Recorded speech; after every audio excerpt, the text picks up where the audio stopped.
શું મિત્રો તમારા ખાતામાં પીએમ કિસાન સન્માન નિધિનો 2000નો હપ્તો જમા નથી થયો? શું તમારા ખાતામાં રૂપિયા જમા થયા નથી? તો ચાલો મિત્રો જાણીએ તેનું શું કારણ હોય છે.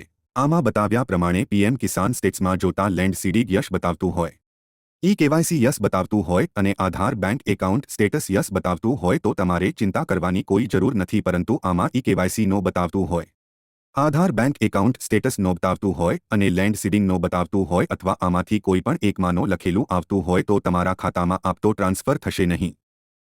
પહેલું કારણ તમારો પીએમ કિસાન સ્ટેટસ ચેક કરતા farmer record has been rejected by PMFS bank તેવું લખેલું આવતું હોય તો સમજી જવું કે તમારા બેંક ખાતું આધાર કાર્ડથી લિંક નથી. તો તમારે તમારી બેંકમાં જઈ અને ડીબીટી ડાયરેક્ટ બેનિફિટ ટ્રાન્સફર કરાવવાનું રહેશે. બીજું કારણ, તમારે પીએમ કિસાન સન્માન નિધિ યોજનાની ઈ-કેવાયસી બાકી હોય તો પણ હપ્તો જમા થયો હશે નહીં. તો ખેડૂત મિત્રો તમારે નજીકના કોમન સર્વિસ સેન્ટર અથવા પીએમ કિસાન એપ્લિકેશન પર જઈને ઈ-કેવાયસી કરાવી લેવું. ત્રીજું કારણ, પીએમ કિસાનમાં લેન્ડ સેટિંગના બાકી હોવાના કારણે તમારા ખાતામાં પૈસા મેળવી શકશો નહીં. તો તમારે તમારા જમીન રેકોર્ડનો પીએમ કિસાન ખાતા સાથે લિંક કરવો પડશે. જો મિત્રો તમને આ માહિતી સારી લાગી હોય તો ચેનલને સબસ્ક્રાઇબ અને લાઇક કરજો.